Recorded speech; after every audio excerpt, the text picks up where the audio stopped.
Sean Sherman, a member of the Oglala Lakota Nation, is a chef, author, and food sovereignty visionary transforming the landscape of Indigenous cuisine.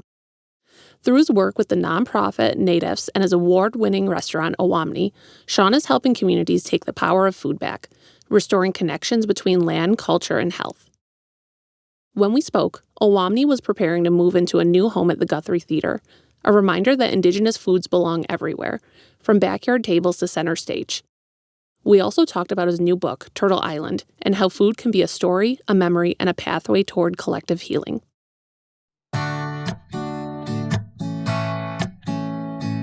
Chwant Eskenahe. Bonjour. Welcome to Tending Our Roots with Indigenous Methodologies, where we explore Indigenous approaches to research, evaluation, and community practice. Our conversations center how Indigenous knowledges and ways of being address the structural limits of Western frameworks. This podcast is a living resource for those nurturing the health, healing, and futures of Indigenous communities. I'm Mikas Gonzalez. And I'm Jill Fish. Miko and Sean for being with us here today. Thanks for having me. Yeah, so we were very excited that you were willing to join us. And also, it was my first time at Owamni this week, too. So it was a very good reason for coming, because I'm up in Duluth area, so coming down here and being able to dine at your restaurant and feeling purposeful about it, too. Nice. Yeah, I think we're just transitioning summer menu out here pretty quickly. Yeah. Just move into our winter menu, and then obviously news of the big shift and moving the whole restaurant. Yes, to the Guthrie. Yeah. Did you want to talk about that at all? I think it's really exciting. I think it's just an evolution because we love the old space, because it was obviously such an amazing place to go into. It felt very serendipitous that we landed this first big restaurant project right in that beautiful and wonderful area that's got so much meaning, especially to our Indigenous communities here.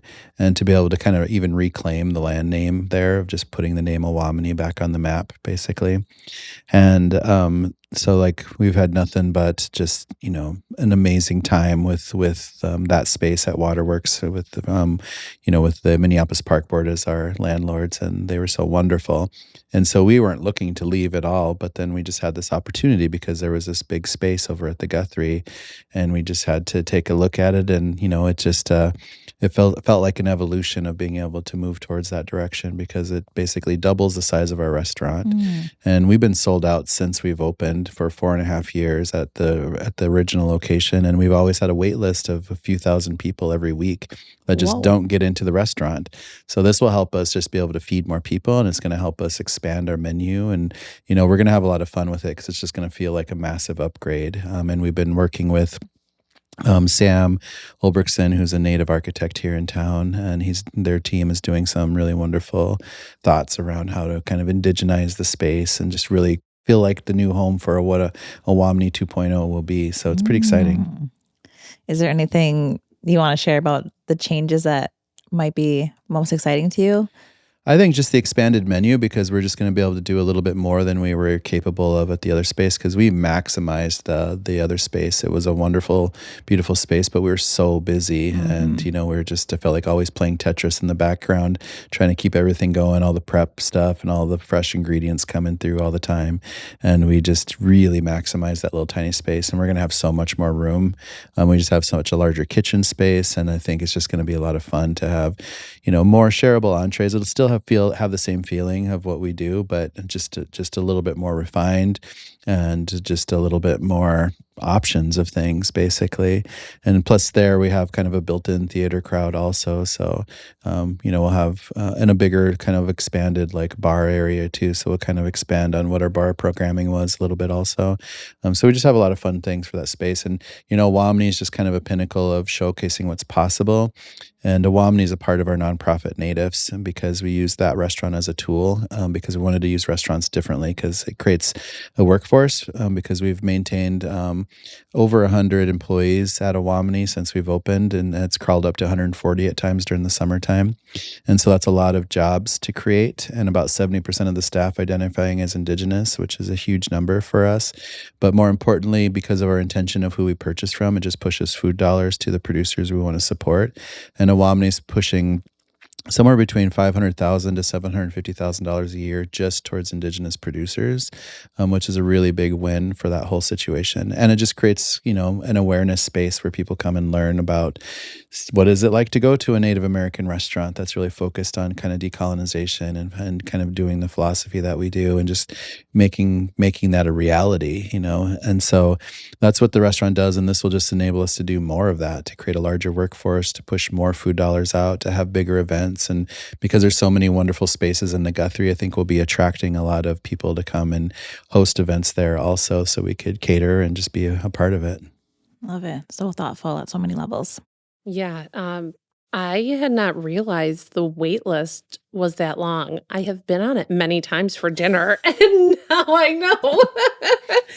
So I have been to Owamni a lot. My husband makes fun of me and he says, "You always go to Owamni." And I was like, "Dang, come with me. You can come." But I had never had the chance to go for dinner because it seems like a really popular time, right? Mhm. So I've been there around the lunch hour and kind of that earlier afternoon time. But Mikas and I had a chance to go this week around dinner, and it was just bustling, Yeah. and the ambiance is different. The darkness from the river and the lights. I was like, wow, I had not seen it through this lens before. So thinking about that expansion to the Guthrie um, will be so amazing, and I hope to go for dinner more.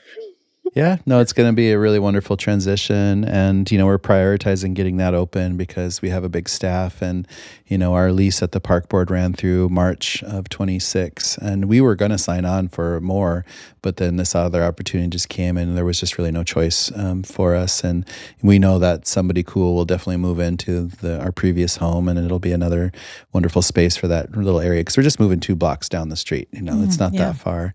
But we're also excited because we have the other restaurant concept we're opening up this next year also, which is Shota, which is the Native American barbecue concept. That'll be in the Seward neighborhood at our new building called Woyite Tipi, which just means food building or food lodge. And that concept will be something new and fun for the community also, and a little bit lower price point than what Owamni is, because Mhm. Owamni is kind of higher end, and it's just it's kind of, you feel it when you go there. And we wanted to have something really nice, and that was the purpose of Owamni. But Shota will be more counter service and have a little market area so people can buy a lot of the foods that we've curated with when we had Indigenous Food Lab Market at Midtown Global Market, and just something fun. And we'll be able to do a lot more kind of offsite catering and takeout and stuff with that kind of concept also. Wow. Well, this kind of goes back to what you said, that things are always evolving, right? Things are always changing, things are dynamic. Um, a, I first met you in 2014 when I moved here, and I didn't even meet you. I just shared a space with you. I'm Haudenosaunee Tuscarora from New York, and I came out here and I started volunteering at Little Earth's Boys and Girls Club, and I became really good friends with the director. And one night they were doing some event after hours where we had like plastic pop out tables, and you were there doing the catering, and I was like, wow, this is so cool. I just remember going home and talking about it and being like, wow, I got to eat this food from this native chef, Sean Sherman. We were eating off paper plates, drinking out of Dixie cups. Mm-hmm. Um, we still share meals that way, right? In backyards, on folding tables, or around kitchen counters. What's your dream for the everyday Indigenous person cooking for themselves and their families, and how do we get there? Well, food is such a cultural identifier for us, and it's something that really carries a lot of just the meanings behind who our ancestors were, and, the values that they carried on, and the values that they wish they could have passed down to us if it hadn't been for American history and assimilation and reservation systems and all these things that kind of broke a lot of our education, broke a lot of our food system access.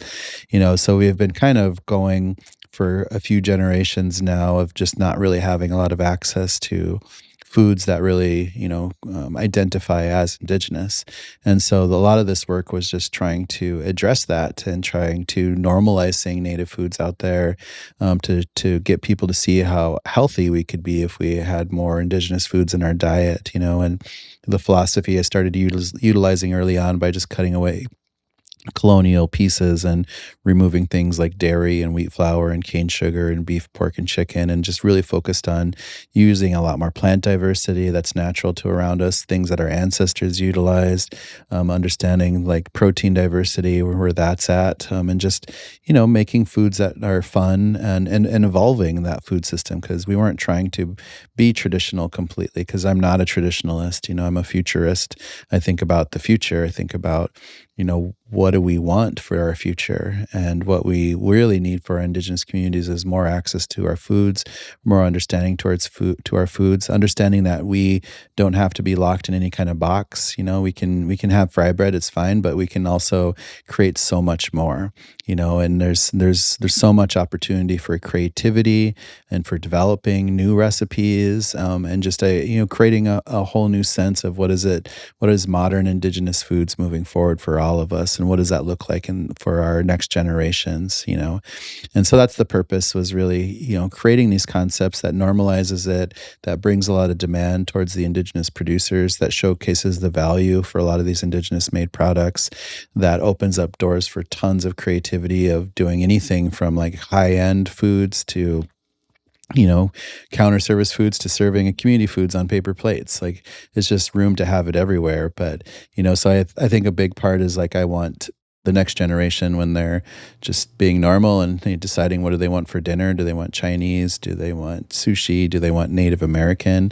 And we just want to be on the list. Yeah, that's awesome. I want Native American tonight. So that backyard homestyle vibe is a little different, right, from dining at Owamni, where Indigenous foodways are brought into fine dining spaces. How do you hold these two together? The casual, relational ways we gather and eat in the formality of fine dining?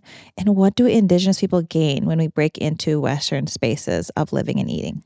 Yeah, so you have to always understand, at least to be aware, that restaurants will never be a space for food access or food relief in general, because restaurants are a privilege. You need money to go to a restaurant, and there's no reason for us not to have nice Native American concepts, run by Indigenous organizations, to showcase that we have a space there. Like, it shouldn't just be Eurocentric restaurants that hold the space for what is considered fine dining and some of those pieces. Is that we have plenty of opportunity to be in those spaces also, to share our philosophies, to share our foods, and to just highlight, how amazing and how untapped Indigenous foods are all over the place.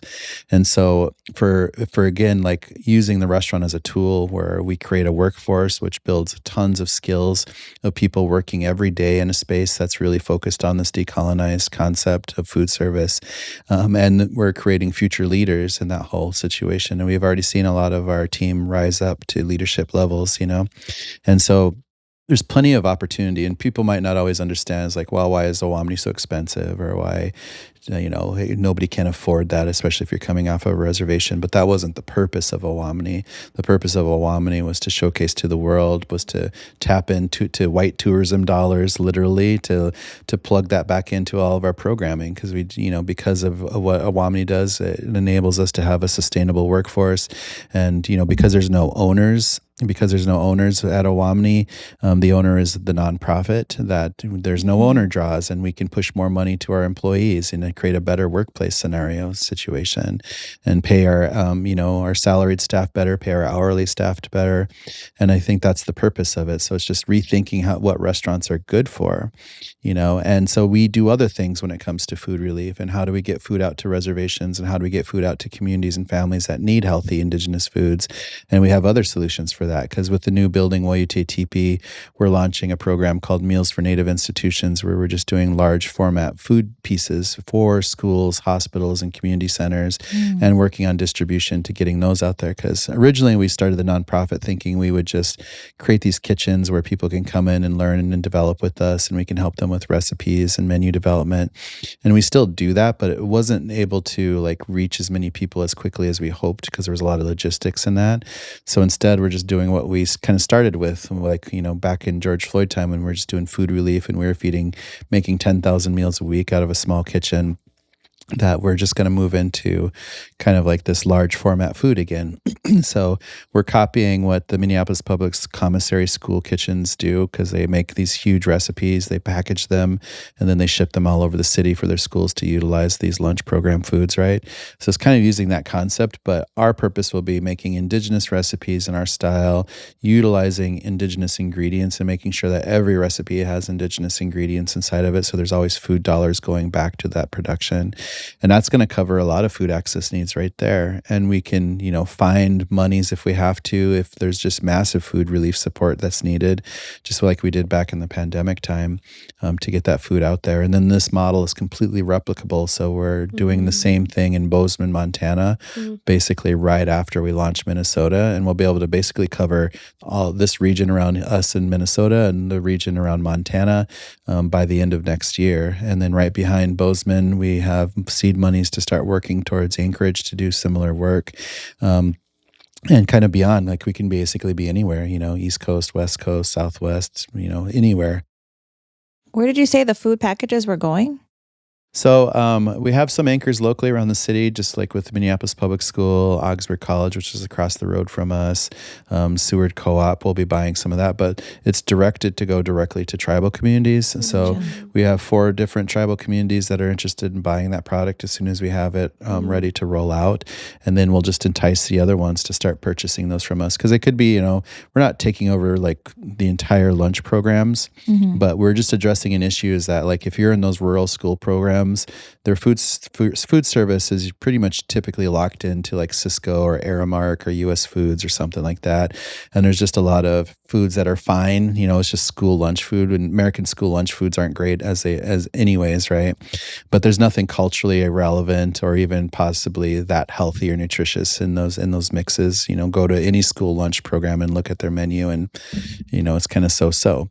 But this will enable schools, especially tribal schools, to order components that are native recipes, so they could be wild rice dishes or nixtamal hominy dishes or native bean dishes or soups or stews or whatever it might be. We're just going to be creating a whole bunch of recipes that people can utilize and then plug into their school lunch programs, or ideally hospitals, which are notorious of serving unhealthy food also for whatever reason, and but community centers or anybody that's feeding lots of people, like if you're feeding more than 20 people, then these are the kind of foods that will be usable, because there's just heat and serve, ready to eat, healthy, nutritious. All of the nutritions are broken down on them.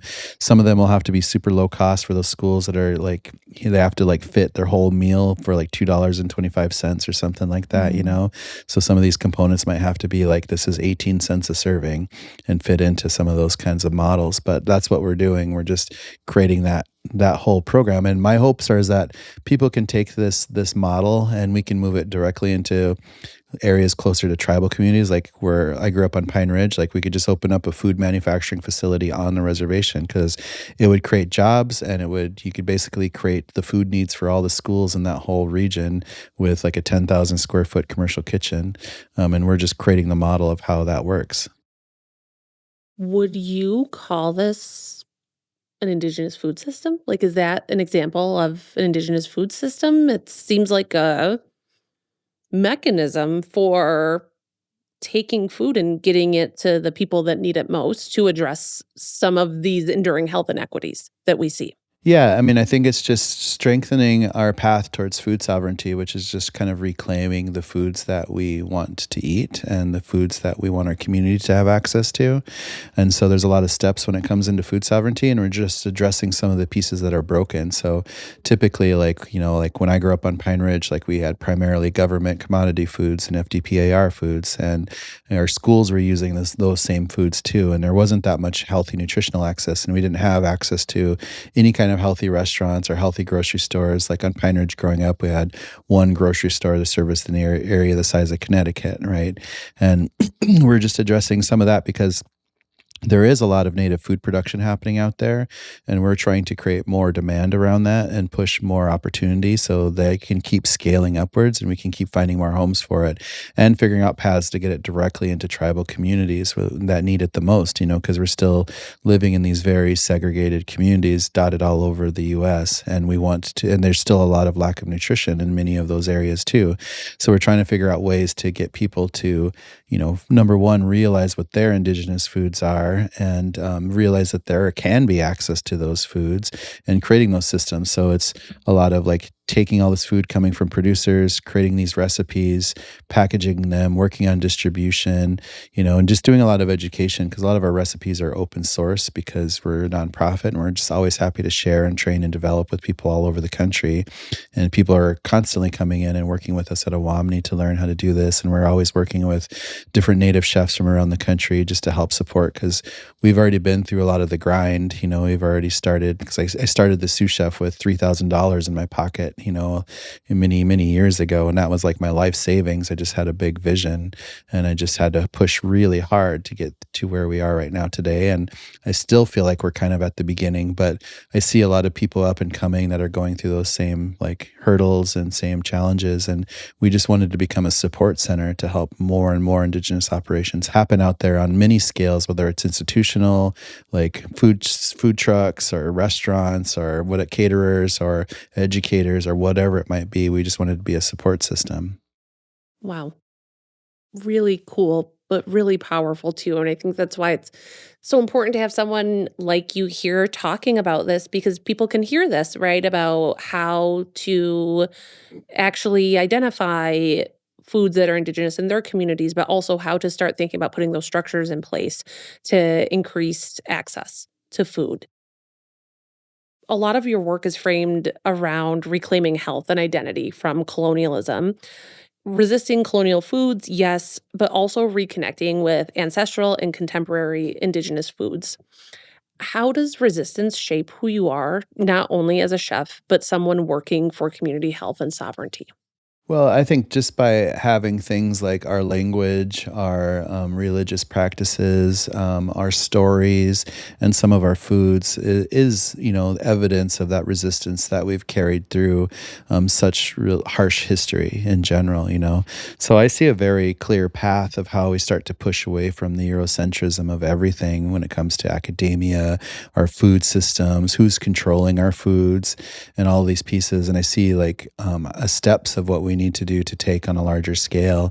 So, I've written them out with I do a lot of public speaking, and I've talked a lot about just like, why did we get to where we are today, and what happened in American history, what was American colonization. And I've told those stories many times over the past decade, and now, especially with the new book coming out, which to me is more than a cookbook, because it really is a handbook of how do we look at things differently, how do we understand region and culture, how do we see past colonial borders and colonial structures, and really think about what do we want the future of our foods to be, and like living in that future for a little while and showing that path, that there is a way towards that future. And so for me, it's food sovereignty is a big piece to it, because food sovereignty brings in so much. It brings in a lot of land and water conservation. It protects a lot of heirloom seeds. It It showcases like just the importance of the communities that we're supporting, and bringing the power of food back towards our communities and really reclaiming that power instead of being over reliant on governments that would rather see us continuously dismantled and go away if they had their way.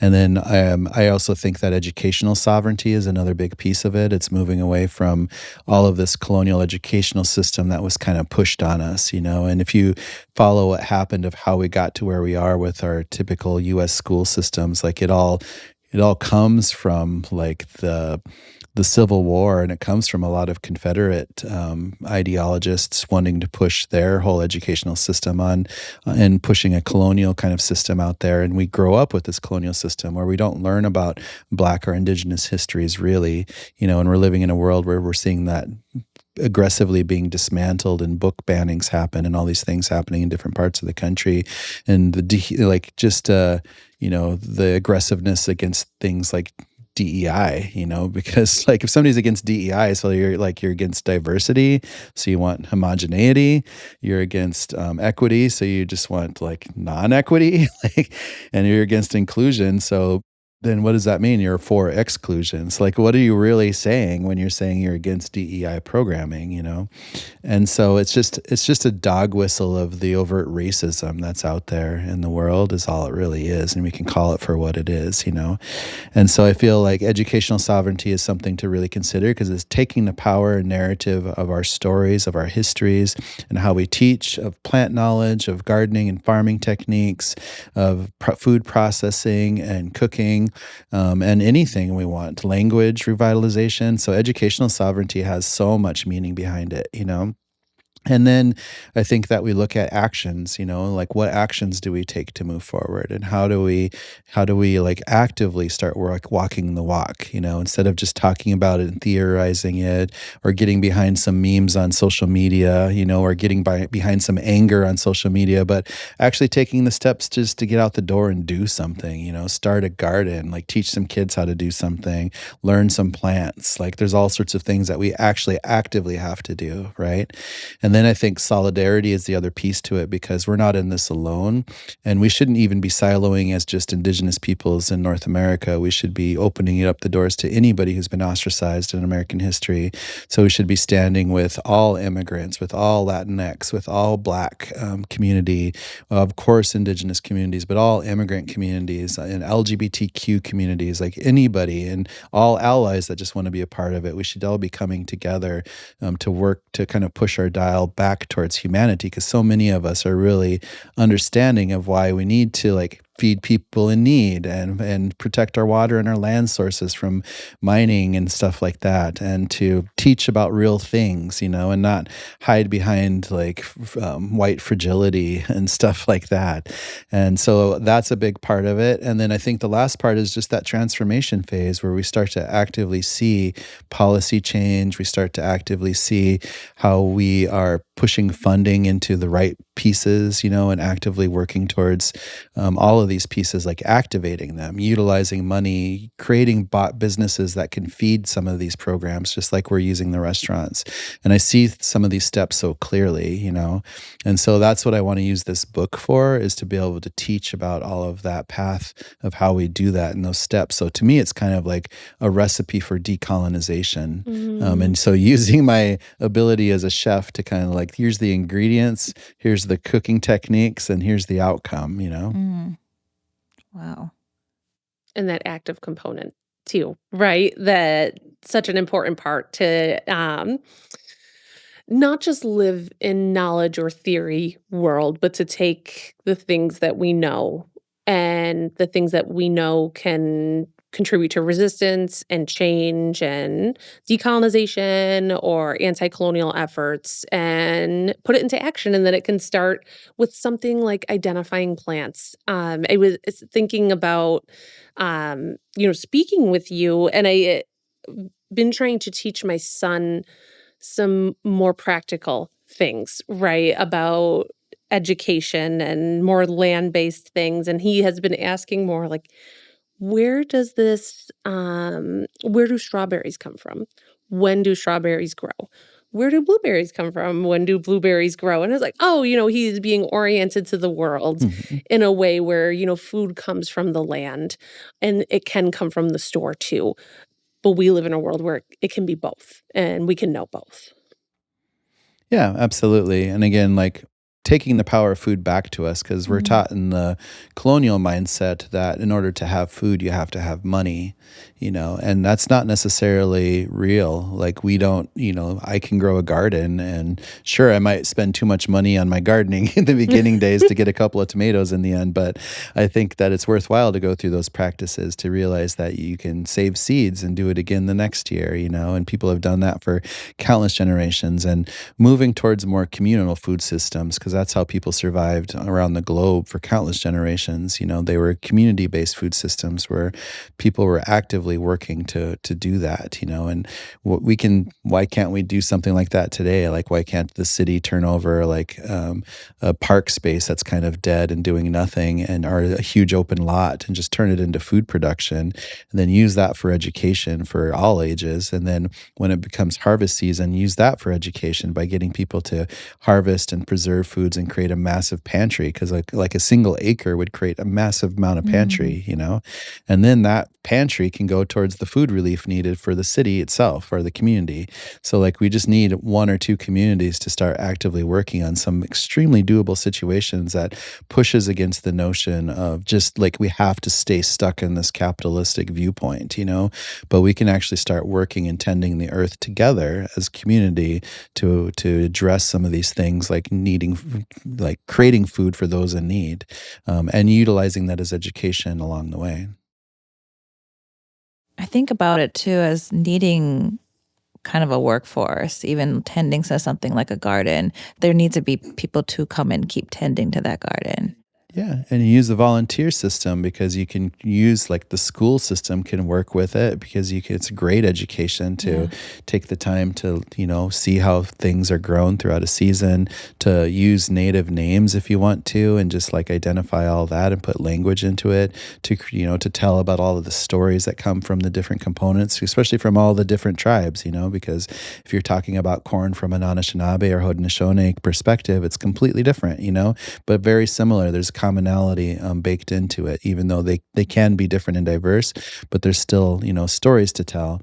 And Mhm. so if we're using volunteer programs for people of wanting to do that, that's how communal-based systems work. People are utilizing their time to help out with that situation, and that's a piece of it, is that we should actively be working for a community in some way or a manner, but capitalization and colonization has forced us to really focus on the individuality, to focus on like, well, I have to work hard for myself. I'm not going to worry about somebody else, and I'm not going to even learn the name of my neighbor for that matter, So we need to be more community focused if we're really going to do this in the future, because colonization is still active, but it's not sustainable for forever, and neither is capitalization. The capitalism is going to break also at some point, and we're going to have to learn how to be more human. And wiping away borders would be a really great start to learn with each other, to activating land spaces better, to protecting water better,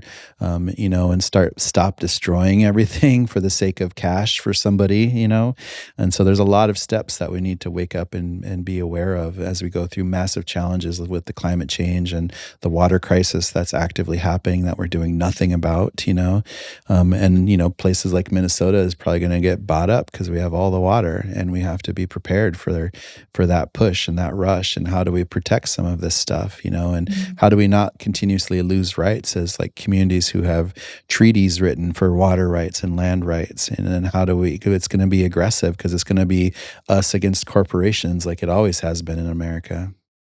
Yeah. I appreciate that when I hear you talk, it's not about, it's almost for me feels doable in that you're building a system. Not are building the system, but you see it as a system that we can build versus forces integrating into some other system that doesn't work for us and doesn't work for the land and our futures, right? And then you talk about like bringing it back to humanity, and the way you talk, it's about bringing back that humanity into the land, Mm-hmm. right? And you talked about the educational sovereignty and all the things that our kids need to learn. Like that's not in our classrooms. That's outside. That's in our kitchens, right? We need to be able to cook for ourselves. We need to be able to, you know, even when you were sharing the story about your son, I'm like, yes, the more I'm connecting, my kids connecting to the land, the more I'm realizing the holes in my language and my stories, right? Of where did that strawberry, that damn, what is their story? Because there's a story there that existed in our communities, right? And revitalizing those things. So yes, your new book, Turtle Island, very much about the stories, right? Yeah. Yeah. I mean, because it looks at a borderless North America, but still highlights and celebrates diversity, and shows how it all integrates, and that just because somebody's speaking Spanish on one side of a line and English on the other side of the line, that doesn't mean anything, because those are both European colonial languages, and those are both foreign languages on these land spaces. And we should really be focusing on like this beautiful diversity of people who had the blueprint of what it meant to live in North America long before European colonizers had showed up, and just how, because colonization just ignored and demonized Indigenous peoples, and the aggressive history that happens, that there's so much we can be learning by looking at the true foundational roots of what is North America and its food systems, which is a massive education in agriculture and seed saving and soil management and farming technique, but also wild plant identification and usage and just the plant diversity. Because I should probably go through the book and just like count all the plant diversity and protein diversity in that book, because comparatively to something else, it's got to be just way off the charts, Just like going to Owamni is like you're just finding so much more plant diversity in that restaurant than any typical restaurant. Because if you think about like, go to a food hall in a mall, like Mall of America, right? And just if you took the time to like write down every vegetable that's in that mall, it's not going to be that many, because it's going to be like tomato and onion and cucumber and lettuce, and but it's going to stop at a very like not a big number. And if you look at something like we've done at Owamni, where there's just so much plant diversity that comes throughout the year because of how seasonal we are, how regional we are, how open we are to utilizing all of these different pieces that are very atypical in the Western diet, but should be normal here in what is North America and what is Turtle Island. And so Turtle Island, I hope, is really kind of exposes people to that notion, is that we're just starting how we identify what North American foods are, and how we can like all together utilize our diversity and our traditional food usages, and that deep connection to the earth that Indigenous peoples have had everywhere from Arctic to tropic, and how much more there is that could identify us than what we see as American food today, which is typically like hamburgers and hot dogs and buffalo wings and things that had really nothing to do with North American foods to begin with, So I think that this is kicking open a door for a completely new perspective. Well, to wrap up, you mentioned some things like people could learn names of plants, people could start a small garden. What are the things that someone listening could do to get more connected to the earth, to land, to food, in a way that feels good? Yeah, I think that we have to just stop being performative with our thoughts and actions. We don't really need land acknowledgments. We need like people to actually return land for the betterment of it, or allow Indigenous peoples to manage the land, so we can just really consider better ways of taking care of it and being deeply connected to it. And so I think that there's a lot of pieces, kind of like I laid out with, there's many steps to food sovereignty. There's many steps to educational sovereignty. There's many steps to just identifying the actions that we can take personally and within our community to make things better. And I think that understanding the more we connect with people and that solidarity that we can create really helps, which leads us to that final stage of that transformation of how we actively change things, and see that change happening and push for that change. And so I think that there's all those steps involved. But to me, the more I've worked on this, the more clear the path is, and the more the need for us all to come together, because we're living in a very aggressive, era with what's going on in Washington right now. And it's very dangerous for us, because we're at danger of losing more rights. And there's just, so much overt racism, like we said, happening all over the place right now. And that empowerment of that racism too. And it's going completely in the wrong direction. But the majority of us are on the side of humanity, and the more that we can come together and to rise up and to share our voices, like we can be unbreakable when it comes down to that. And we're going to have to be, because now is not the time to be quiet. Now is not the time to just see like, oh, well, maybe this authoritarianism isn't really going to happen. They're just pretending, like I don't want to wait for that to find out that was wrong. Like, I don't want to be like, well, I guess we're now full authoritarian state now. Like that's the wrong direction too, so rise up against all of these things and, vote out the racists. Very much appreciate your time today and powerful messaging that you're providing, that I'll think on for a long time, because I think you're giving me a lot of nuggets of change that I can even do in my own home, in my own families, but also in the work that I do and the approach that we take. I appreciate it. Yeah, of course. Well, Sean, your book is coming out soon. Can you tell us a little bit about it, the release date, anything else you'd like to share about Turtle Island? Yeah, it's going to be an exciting book launch. It's already starting to get a lot of attention. It's already on some must-have lists. A lot of the journalists we've sent it to have been really positive and just really blown away by the scope, because it is pretty big, and a common word that people are using is just essential. And so we'll see what happens. But, this was an important book because this book didn't exist. There was nothing like this before. And I just really wanted to create something that we could all utilize, that we can all start to see. And as we travel around someplace like North America, to go into some of those other regions and learn a little bit more and try to open up a door for an Indigenous lens and perspective. But the book becomes live officially on November 11th in the U.S., and we also sold it to a Canadian publisher. So I think they're just a day. I can't remember if it's before or after. I think it's right after in Canada, but it'll be available in both countries because, Alaska through Mexico, it's a massive space to look at. And all we could do is barely scratch the surface on how much diversity of everything. We can't name every single tribe. We can't name every single plant or animal that's out there, but at least we can start that journey of looking at the world in that lens, and it's just going to be really interesting. And this book isn't designed to, where everybody's going to have access to every recipe. When we had those conversations early on, because it was like, well, what if, Susan in Brooklyn wants to find this? And it was like, well, that's just going to be tough luck, because you're not going to find probably javelina meat in your local Whole Foods, or fireweed at your corner store. And so like some of these recipes, you're going to have to be in the right community in the right season at the right time and be welcomed to be able to try something like some of these foods that we're envisioning, and there's a small sprinkling of some traditional pieces in there just because some of those foundations are important, but largely it's just an interpretation of the challenge of like, how do we make Indigenous foods for the future, and what can we do with all these amazing ingredients, and not being locked in any box particularly, and just kind of, held on to the philosophy of just, removing those colonial ingredients with no dairy, flour, sugar, beef, pork, chicken and stuff. But largely it's completely open. We can do whatever we want to, and we can be as creative as we want to, and we can redefine what North American foods are. And we can use this same blueprint anywhere in the world, because we can do this work throughout the Americas, Central America, South America, and we can go beyond in Africa, India, Southeast Asia, Australia, New Zealand, basically anywhere to kind of look at how do we strengthen Indigenous food sovereignty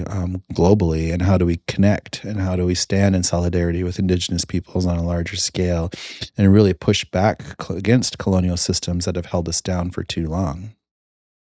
If you're interested in reading more about any of these ideas or hearing more from Sean and what we've talked about today, you can pick up his book at likely any bookstore near you, and also Birch Bark Books, a Native-owned bookstore in Minneapolis. Nyawa, Sean, thank you for joining us today. All right, Pilama Yayelo. Miigwech. You have been listening to Tending Our Roots with Indigenous Methodologies. We are your hosts, Jill Fish, Tuscarora Nation. And Miguel Gonzalez, Lakota Ojibwe. This podcast was funded by the Robert Wood Johnson Foundation and supported by the Circle P50 Center of Excellence, funded through the National Institute on Drug Abuse of the National Institutes of Health. The content is solely the responsibility of the hosts and their guests and does not necessarily represent the official views of their funders. Production of this season was made possible by solar-powered studios in what is now known as St. Paul, Minnesota, on Dakota homelands. Podcast artwork was completed by Marlena Miles, a Spirit Lake, Dakota, Mohegan, and Muskogee artist. Our theme song, Best of Me, is used with the permission of Anishinaabe and First Nations singer-songwriter Leonard Sumner. You can find more detailed information in our show notes. Miigwech for listening. Nyawa. If you'd seen the dark that I've seen and the struggle, you wouldn't walk another mile on your own.